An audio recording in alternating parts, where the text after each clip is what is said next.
penuh dengan air, Mak. Ambil lah itu. Oh, okey. Mak, yang dalam botol ni nak buat siram pokok ke? Ha.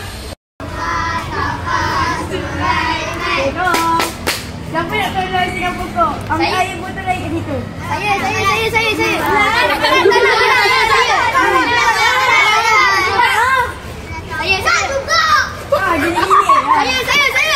Gini-gini apa ya?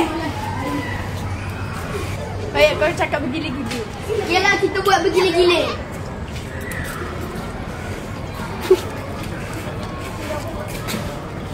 Kita buat pokok-pokok ni. Jangan letak banyak sangat. Nanti habis air.